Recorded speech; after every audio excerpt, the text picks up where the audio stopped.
Angeles, and you're watching Eagle News International. Good evening, CJ. Good evening, Alma, and good evening to everyone joining the broadcast. Here are tonight's headlines. A strong earthquake hit off the Philippines' main island on Monday, but there were no immediate reports of damage.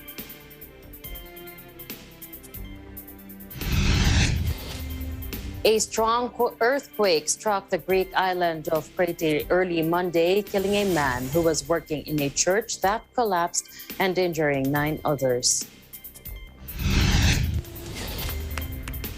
Germany braced for a period of political unpredictability Monday after the Social Democrats narrowly won a general election, but faced a rival claim to power from outgoing Chancellor Angela Merkel's conservative camp. And a once-in-a-generation music event circled the world Saturday with a slew of megastars taking the stage in New York and beyond for Global Citizen Live, 24 hours of shows across the planet to raise awareness on climate change, vaccine, equality, and famine. And performers buhat sa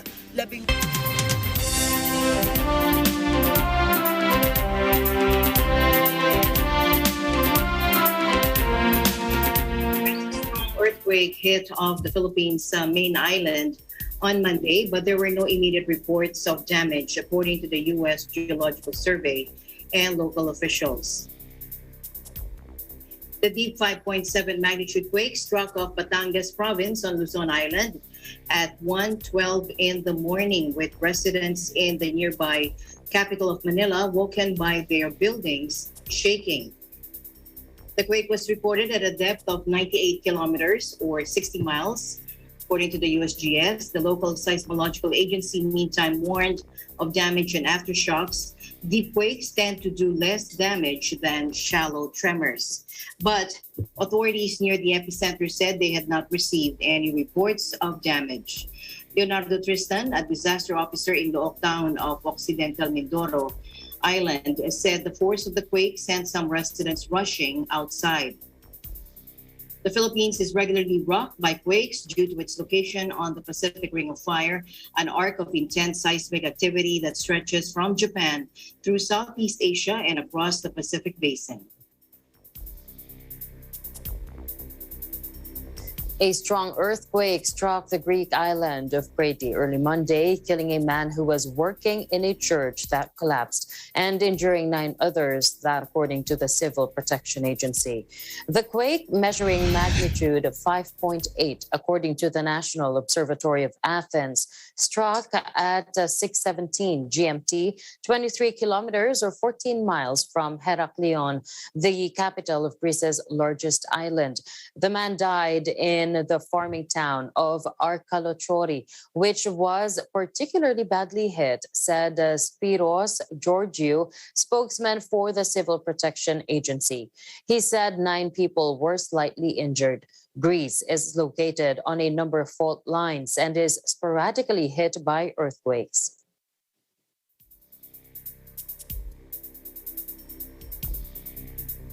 In other news, Amtrak on Sunday expressed condolences to the families of those killed when a train derailed the day before in northern Montana, saying it was fully cooperating with an investigation into the deadly incident. Take a look. Around 141 passengers and 16 crew members were traveling from Chicago towards the Pacific Coast on Saturday afternoon when 8 of the 10 cars came off the tracks at around 4 in the afternoon, killing 3 people and injuring dozens more. Take a look. With the exception of the 5 passengers who remain hospitalized in stable condition, all passengers have been treated and released from medical centers. We will continue to work closely with the state, local officials on the ground, as well as Amtrak, BNSF, and NTSB to get to the bottom of this and get the tracks open back up. It was really an all-hands-on-deck situation. I mean, this small community here, there were 160 passengers on this train, approximately. They all had to be cared for at some level, at least to determine were there injuries or not. Well, I was in one of the front cars, which was a sleeping car, which did not derail, but unfortunately I had just gone back to my car to get the charger for my phone, And so I returned to the lounge car, that was one of the cars that actually derailed and flipped over on its side. I was lucky in that I was able to grab a hold of the coffee table. There's a coffee table that's bolted to the floor, and the train tipped about 45 degrees, and I thought it would stop, but it takes a while for it to stop, and then it continued to go all the way down. At that point, I just held on to that, and my legs were dangling down below, and the windows broke out down below, and which is how we eventually escaped after the train stopped.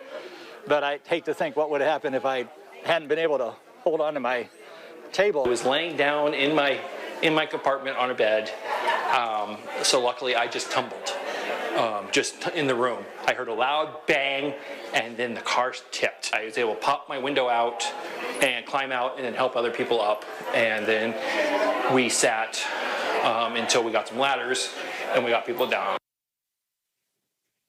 Montana's Disaster and Emergency Services Coordinator Amanda Frickle on Saturday told the New York Times that well over 50 people had been injured.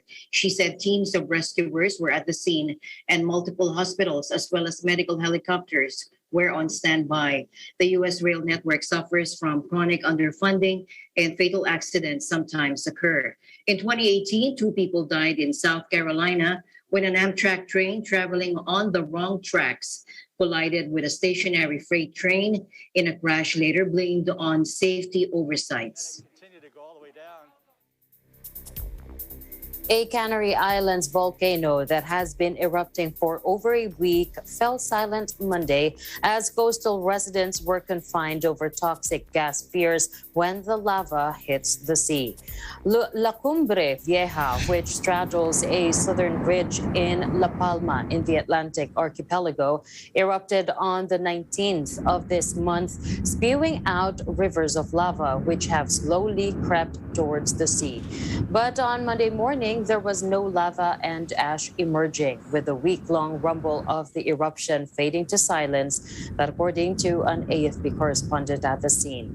It was not immediately clear whether the eruption had stopped completely or merely paused as smoke was still emerging from the top. Madrid's Institute of Geosciences tweeted that it seems the volcano has entered a phase of decreased activity. And the Volcanology Institute gave a similar assessment. Overnight, the inhabitants of several coastal areas were ordered to stay at home to avoid harm from the release of toxic gases when the lava finally reaches the sea, a process which has been much slower than initially expected. When the molten lava enters the ocean, experts warn it will send clouds of toxic gas into the air, as well as explosions and a fragmentation of the lava, which shoots outwards like the bullets. Now, the authorities have set up a no-go zone to head off curious onlookers.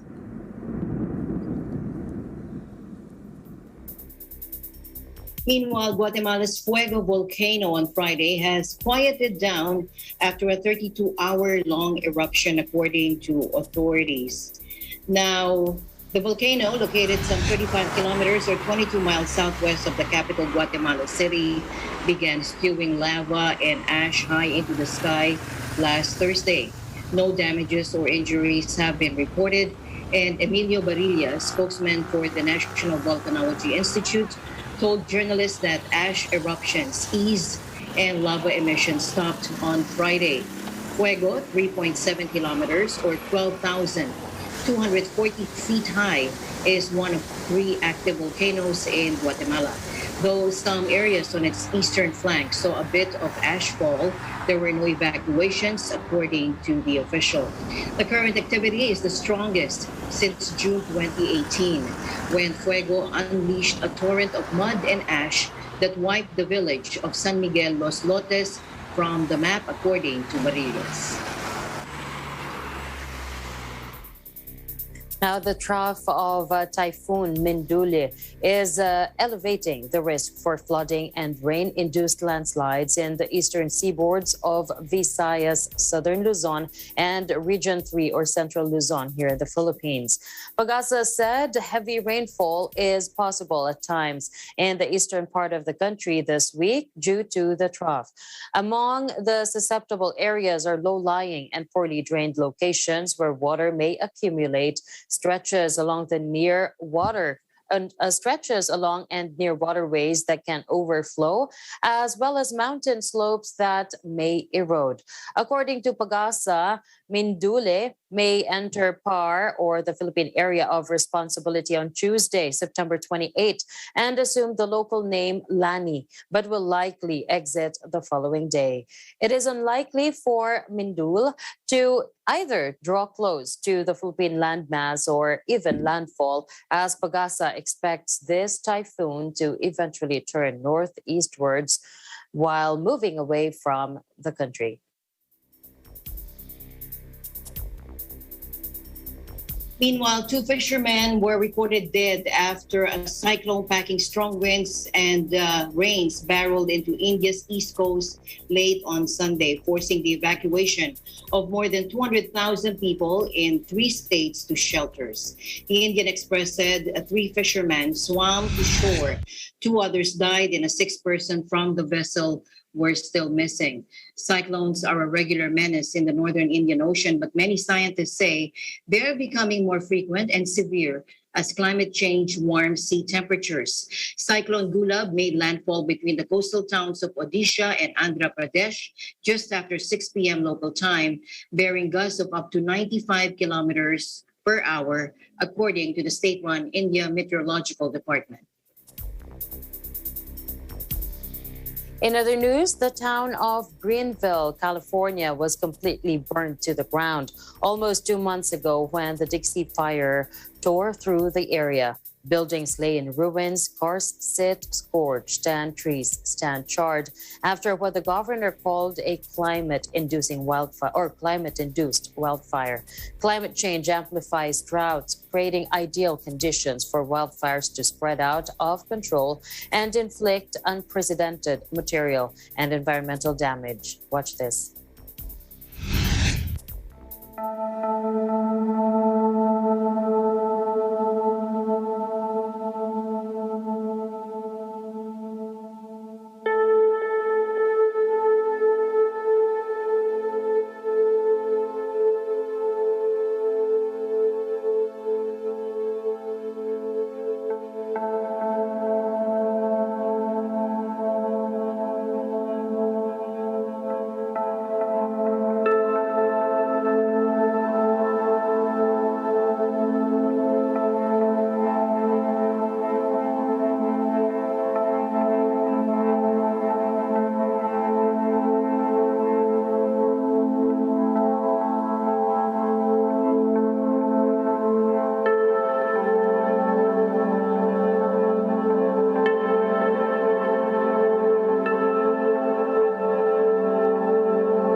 Meanwhile, Germany braced for a period of political unpredictability Monday after the Social Democrats narrowly won a general election, but faced a rival claim to power from outgoing Chancellor Angela Merkel's conservative camp. For a country synonymous with stability after 16 years of Merkel's steady leadership, the coming weeks and months promise to be a rocky ride as both Finance Minister Olaf Scholz's SPD and the Conservatives led by Armin Laschet scramble for coalition partners. The power struggle risks putting Germany out of play in the international scene for some time, even though the upcoming COP26 climate summit will be demanding action from the world's biggest powers. Europe's biggest economy will also hold the presidency of the G7 club of rich nations next year and will need a government capable of setting the international agenda. European markets, nevertheless, heaved a sigh of relief, climbing after the tight results, predicting that a government led by either the SPD or the CD will bring continuity. Results showed that the center-left Social Democrats, or SPD, narrowly won the vote at 25.7%, while Merkel's center-right CDU-CSU bloc sunk to a historic low of 24.1%. The Green Party placed third at 14.8%, its best result yet, but still short of expectations. Laschet 60 and Scholz 63 both said their goal was to have a new government in place before December 25. Israeli forces clashed with Hamas Islamist militants in the West Bank on Sunday in several fierce gun battles that left 5 Palestinians dead and 2 Israelis seriously wounded, according to officials. The violence started after Israeli army troops and special police units launched an overnight operation to dismantle a Hamas cell and arrest suspected militants. Israel's army said that. Now, the raids, which Israel's army said led to the arrests of several terrorists, marked some of the heaviest fighting in recent weeks in the Palestinian territory that has been occupied by the Jewish state since 1967. Prime Minister Naftali Bennett confirmed that Israeli security forces took action overnight in Judea and Samaria against Hamas terrorists, according to them, who were about to carry out terrorist attacks in real time, referencing the biblical names used widely in Israel for the West Bank.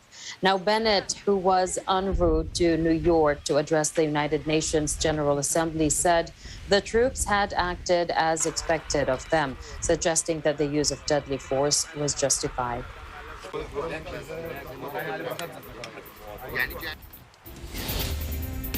And the news continues here on Eagle News. We'll be right back.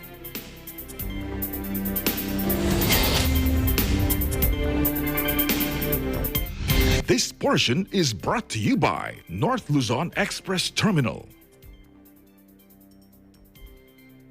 Mula noon hanggang ngayon, gabay natin ang MTRCB ratings sa matalino at responsableng panonood.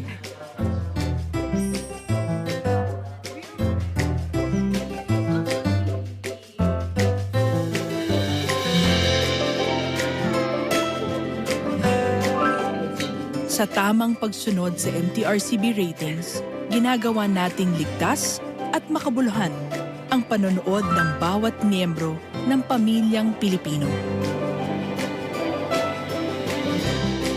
Lumipas man ang panahon, hanggang may pamilyang Pilipino, andyan ang MTRCB. Iba't ibang sakuna at kalamidad ang nararanasan ng bansa. Kapag may banta ng panganib, kailangang maging alerto at kung kailangang lumikas ay magtungo sa ligtas na lugar. Bilang paghahanda sa mga ganitong pagkakataon, mahalaga na may gobag na dadalhin ang pamilya. Narito ang dapat na nilalaman ng gobag ng isang pamilyang handa. Mahalagang dokumento sa selyadong lalagyan, flashlight, kandila, posporo at silbato, radyo na may bago at ekstrang baterya, first aid kit kasama ang panlunas sa lagnat, LBM, sugat at iba pa. Ang mga gamot na regular na iniinom ng pamilya. Magagamit para sa mga sanggol, bata, matatanda at may kapansanan. Pera at mga barya. Pagkain na madaling ihanda, di na kailangang lutuin at sapat para sa 3 araw. Inuming tubig sa saradong lalagyan at sapat para sa 3 araw. Telepono, power bank at charger. Lubid, lumang dyaryo, matitibay na lalagyan, damit, kapote, bota at mga sanitary supplies, sleeping bag o banig at mga kumot. Suriin ang mga laman ng gobag kada 3 buwan at palitan ang mga laman nito na malapit nang masira. Ilagay ang gobag sa lugar na madali itong makita at makuha sa oras ng sakuna.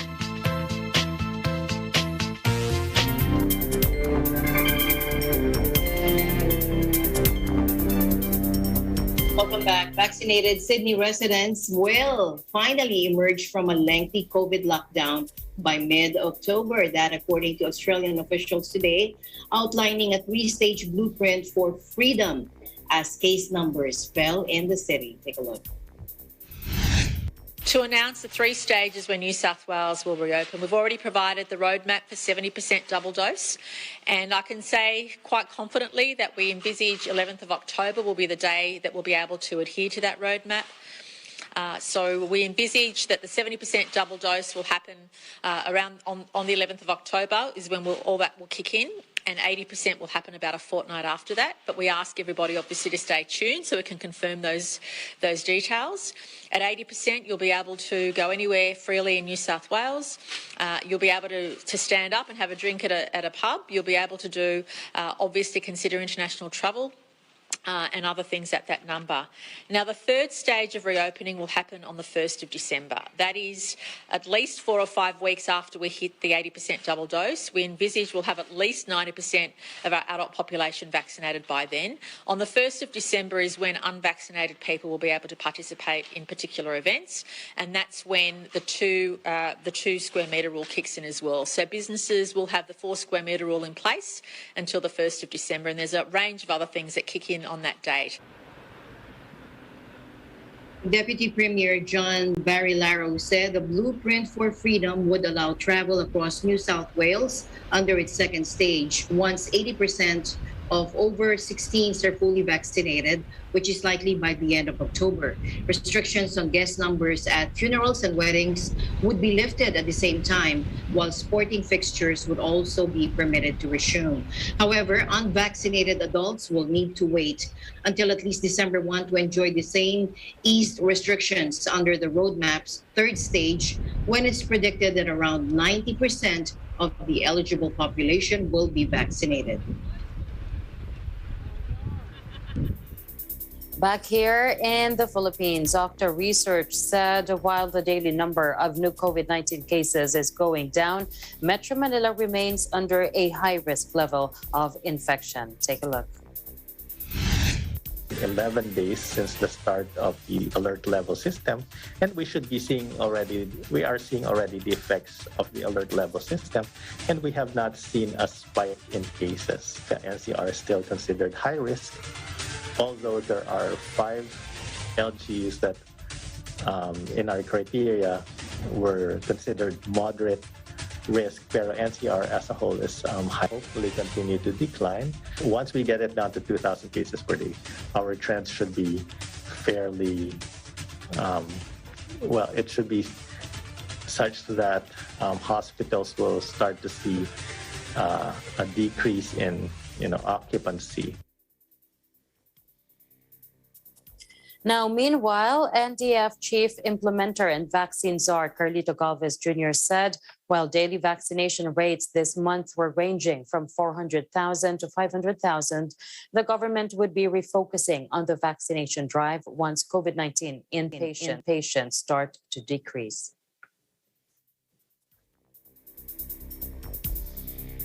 Meanwhile, fitness clubs and centers should be part of essential sectors that are allowed to operate under Alert Level 4, according to the Department of Trade and Industry Secretary Ramon Lopez. Now, during the palace briefing, Lopez said the gym operators have appealed to the government to consider their sector as part of essential business activity. Take a look. Ang team sa ngayon, pinopropose po natin sa IATF at pinag-aaralan ngayon ng Technical Working Group. Ang dahilan naman po dito, nag-appeal itong sector na to dahil baka raw sila ay hindi na konsidera as an essential activity. At nung nireview naman po namin, at least from our end sa DTI at yung ibang agencies, nakikita natin yung rasyonale, yung pagkadahilan at justification na ang gym nga naman ay pampalakas ng immunity dahil sa exercise will boost immunity ng ating mga kababayan against COVID.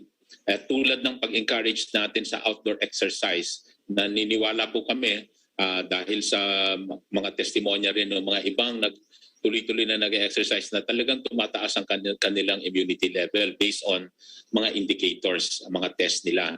Again, isa pong paalala ito na as a level 3, allowed po yan. Ang pinag-uusapan na lang natin dito ay sa level 4 ay kung maisama siya sa isa sa parang dine-in at personal care services na ilimitahan ang operation nito sa level 4 para lang may continuity ang ating mga kababayan sa mga activities na masasabing hindi naman mapanganib at na mapapanatili ang safety.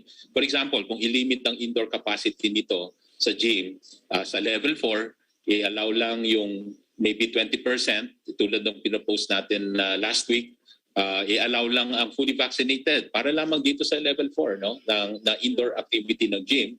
At alam naman po natin pagka sa gym, pwedeng no removal of mask at all times, non-contact, may physical distancing na mga 4 meters apart at any given point in time, at ilimit lang yung number ng members. Kung dati ay 100 ang allowed, let's say sa isang lugar na 400 square meters na gym, i-limit dun sa 20% nun. So kung 20 people lang, imbis na 100. So may mga, at saka strengthen yung ventilation. May isang purifier, air purifier sa bawat 50 square meter, buksan ng window, buksan ng ang pintuan para may hangin. Things like this can also be done para lang mapanatiling safe yung lugar na yon. So kaya naniniwala kami na may solusyon naman pagdating sa indoor.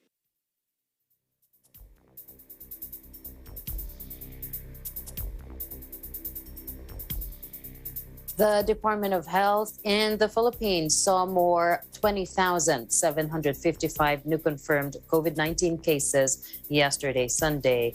However, no deaths were reported due to technical issues in the COVID Kaya system. The country's overall tally of patients who beat the coronavirus disease has reached 2,292,006, as 24,391 new recoveries were recorded on Sunday. The Department of Health said the figure is equivalent to a 92% recovery rate from a total of 2,490,858 infections since the start of the pandemic last year.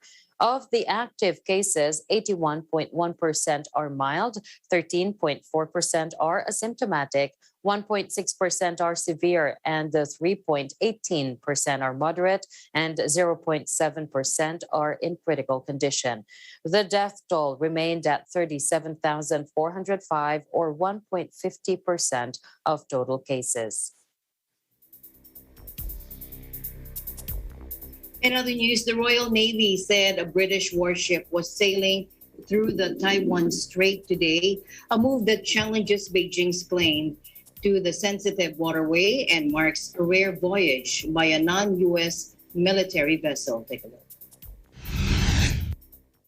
After a busy period working with partners and allies in the East China Sea, we are now en route through the Taiwan Strait to visit Vietnam, and the Vietnam People's Navy read a tweet from the official account for HMS Richmond, a frigate deployed with Britain's aircraft carrier strike group. Local media said it was the first time a British warship had transited through the narrow waterway separating Taiwan and mainland China. China's initial response to the British warship's passage was muted on Monday. We hope the relevant countries can do more to build mutual trust between countries and uphold peace and security in the region. That, according to Foreign Ministry spokeswoman Hua Chunying, telling this to reporters. Until recently, Washington was the main global power willing to sail through the Taiwan Strait. But a growing number of U.S. allies have transited the route as Beijing intensifies its military threats towards Taiwan and solidifies its control over the displaced South China Sea. In other news, Navy ships of the Philippines and Australia over the weekend held maritime exercises aimed at promoting peace and stability in the region. The Philippine Navy, or PN's Second Missile Frigate, the BRP Antonio Luna, participated at sea phase of Exercise Lumbas 2021 with 2 Royal Australian Navy vessels on Saturday for the maneuver exercise, division tactics, and formations in column and abreast using NATO-coded messages. Exercise Lumbas is a bilateral Australia-Philippines exercise. The exercise focused on high-end training and interoperability that will benefit both nations in increased maritime domain awareness and force generation.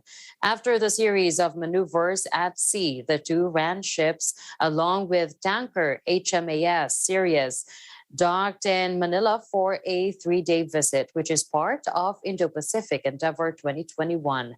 In a news release, Australian Ambassador Stephen Robinson said Australia was very pleased to have IPE-21 in the Philippines. Now, IPE21 is Australia's flagship regional engagement activity and a demonstration of Australia's support for a peaceful, inclusive, and resilient Indo-Pacific region with ASEAN at its core. Since late August, the IPE21 task group has engaged in a program of at-sea activities, training programs, and capacity building with Australia's partners in the region. IPE21 in the Philippines will run from the 26th to the 29th. Staying in the country, Philippine National Police or PNP Chief General Guillermo Eleazar has designated Major General Alex Sampanga as the new director of the PNP Academy or PNPA following the death of another cadet. The appointment of Sampaga, who replaces Major General Roderick Armamento, takes effect September 29. Armamento takes over the post vacated by Sampanga as director of the PNP Directorate for Information and Communications Technology. Take a look.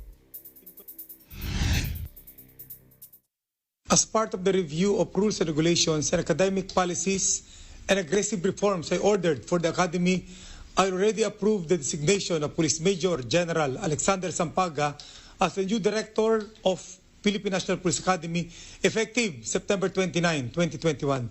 His current position as Director of Directorate for Communication and Information Technology Management will be taken over by Police Major General Roderick Armamento. As a PNP alumnus himself, I expect Police Major General Sampaga to bring in innovative ideas and fresh perspective that would effectively implement the necessary adjustments in further improving the institution in order for each and every cadet to live up to its core values of justice, integrity, and service. Meanwhile, a criminal case will be filed against Cadet Second Class Stephen Cesar Baingat today in connection with the death of Cadet Third Class Magsayo. This is separate from the administrative cases that would be filed against him, which are assured to be grounds for his dismissal from the Academy. The top cop personally visited Sunday in the wake of PNPA cadet George Carl Magsayo, who reportedly died of hazing-related injuries at the PNPA compound in Silang, Cavite. According to a Manila Times report, initial investigation revealed that the incident transpired at about 5:40 in the afternoon on September 23, when Magsayo and his companion went to the room of the suspect, identified as Cadet Second Class Steve Cesar Maingat. The suspect cautioned both the victim and his companion, but a few moments after, he allegedly punched the victim 5 times in the stomach. Magsayo lost consciousness and was rushed to the hospital, but was declared dead on arrival at 6:43 p.m.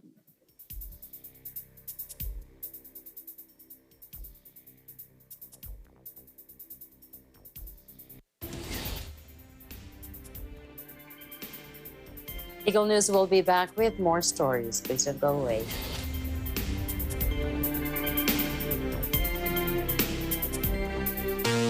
Tropical cyclone o bagyo. Ang bagyo ay isang uri ng lagay na panahon na nagdudulot ng malalakas at mabibilis na hangin at pag-ulan na maaaring maging sanhi ng matitinding pagbaha, daluyong ng dagat at pagguho ng lupa. Narito ang mga dapat gawin bago dumating ang bagyo. Una, alamin ang balita ukol sa panahon at mga anunsyong pangkaligtasan. Alamin ang plano ng komunidad sa pagbibigay babala at paglikas. Suriin ang bahay at kumpunihin ang mga mahina at sirang bahagi.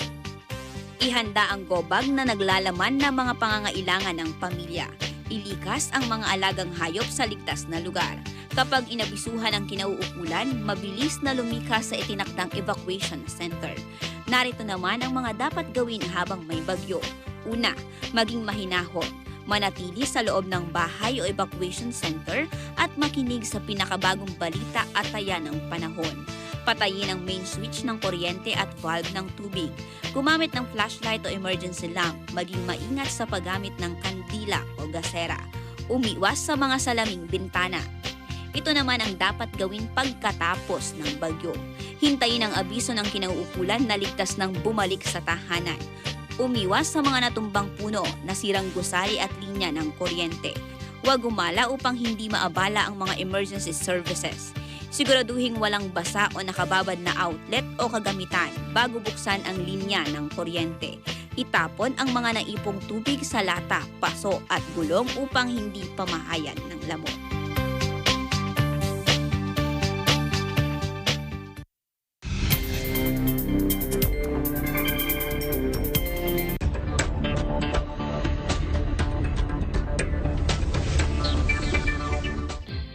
Welcome back to the news. Nevada among top 5 states with highest home prices or price increases. Here's Anna Cui for the report.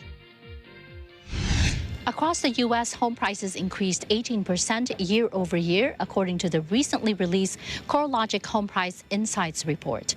And while all of the states showed annual increases, home appreciation was strongest in the West.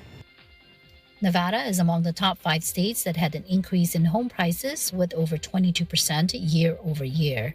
Idaho topped the list with over 33%, followed by our neighboring state of Arizona with over 28%. Las Vegas is third among the large metropolitan cities that saw price increases in July with 21.1% year over year, following Phoenix, Arizona, and San Diego, California. The median price for a single-family home in Las Vegas is now between $375,000 to $425,000, depending on the area, according to local realtors. Here's Macy Padilla, a real estate advisor, to tell us if there's any signs of slowing down in the Las Vegas housing market. There's no slowdown yet because the building is they're not going any faster. We're still looking at, 6 to 8 months. The lumber shortage is still going on, so that's still tacking on extra to the housing costs, to the lot premium. But I would say the demand is starting to slow down a little bit more, which is not drastic or a dramatic slowdown. It's just not as back to back as it was during the summer. The lumber prices have come down significantly compared to the beginning of 2021, but cost for other building materials overall has increased over 19% during the past 12 months, according to the National Association of Home Builders. Disruption in the supply chain, mortgage rates maintaining near record low levels, and the persistent demand are the top reasons why experts predict home prices will continue to go up for now. Some prospective home buyers in search of less expensive housing are realizing it's not an easy task. We moved here because in Guam, the cost of living is pretty high, and we've been wanting to buy a house for a while. We put in an offer while we were in Guam, and we lost that bidding war. Every time we feel like we're going to win, we're always second place because somebody comes in with cash. So what advice do realtors give to those shopping for homes to help them get a head start in the process? If you can start saving for at least 5%, there are 0% programs that you can still do. Get pre-approved and see what you qualify for. It doesn't hurt because the interest rates are so good right now. You might not even know that you qualify already. Despite the challenges, it's not impossible to realize the American dream, even here in Las Vegas. We even put our name in 3 different new builds so that just in case we did get pulled for the lottery, that the point when I was already going to give up, we finally got picked. It's actually really exciting when it's a new build because they make you pick all the things for the houses, from the paint to the doorknobs to everything. And there goes that saying, good things come to those who wait. In Las Vegas, Anna Cui, Eagle News, we live in interesting times. In other business news, Britain experienced further panic buying of motor fuel Monday as a shortage of lorry drivers on COVID and Brexit fallout could reportedly prompt the government to use the army to make deliveries. The Petrol Retailers Association claims that almost half of the UK's 8,000 fuel pumps had run out of petrol on Sunday as desperate drivers formed long queues to fill up tanks. It comes also as UK media widely reported that British Prime Minister Boris Johnson is considering whether to call upon soldiers to deliver fuel to petrol stations across the nation. Britain's shortage of lorry drivers is affecting many sectors, including the food industry, although German supermarket Aldi on Monday insisted it was coping well with regards to deliveries to its many UK stores. The situation has already evoked the dark days of the 1970s when energy supply problems led to a 3-day working week and fuel rationing in Britain. It is reminiscent also of late 2000 when people protesting over high fuel prices blockaded oil refineries, bringing the country to a virtual standstill for weeks.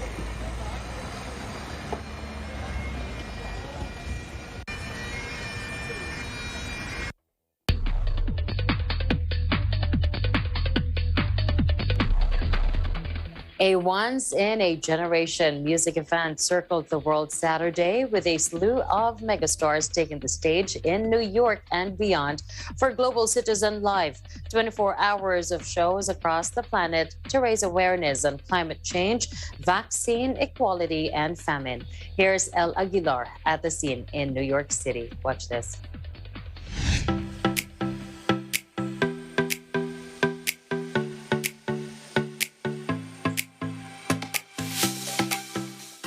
Thousands of fans and supporters of Global Citizen Live 2021 flocked to Great Lawn in New York City hours before the 4 p.m. pre-show. Security was tight. Attendees were required to show proof of vaccination. However, mask wearing seems optional. For 10 years now, this annual event in September is most awaited by many.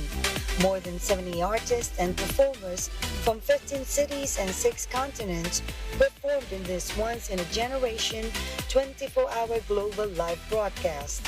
This event was participated by cities and countries such as Lagos in Nigeria, Rio de Janeiro in Brazil, New York City and Los Angeles in the US, Paris in France, London in the United Kingdom, Seoul, Korea, Mumbai, India, and Sydney, Australia. Singers like Elton John, Stevie Wonder, Ed Sheeran, BTS, Doja Cat, Adam Lambert, Tiwa Savage, and other personalities in the music industry known for their activism joined forces to make this event a success. Here in New York, Prince Harry and Meghan Markle made a center stage appearance at the beginning of the program. Everyone was in awe to see the couple.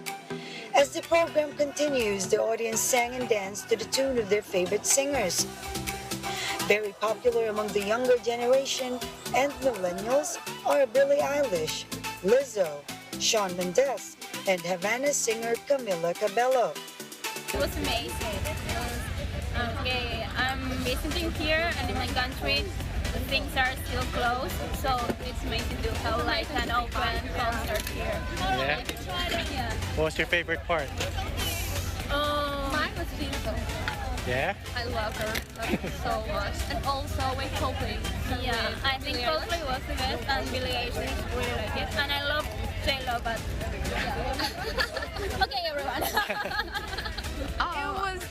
It was so amazing. We came like super early, so we were right in the front row, and it was so amazing to be so close to everyone. And like, I got so emotional so many times during it because like everyone was like singing, and it was just so nice and fun. Yeah, and like I've never been to a concert where I'm like remotely close to the people, and so like feeling the energy and the people around me like getting so excited, and me being excited and like crying, and like it's like the songs just really brought me back to like really deep and emotional places. I felt it. Of course, Chris Martin of Coldplay and native New Yorker Jenny from the Block, Ms. Jennifer Lopez, did not fall short in their performances. Around 10 in the evening, Paul Simon serenaded the crowd in his special, unannounced appearance, closing the New York edition of Global Citizen Live. In between performances, information about the Global Citizen Movement and video greetings from its ambassadors from all over the world were played on screen, calling world leaders, philanthropists, and the private sector to prioritize new commitments towards climate change, famine, and vaccine equity. Global Citizen is committing more than 60 million COVID-19 vaccines, 157 million trees, and $1.1 billion to climate, famine, and COVID-19 response efforts. What a concert! Reporting from Great Lawn of New York City, El Aguilar for Net 25. We live in interesting times.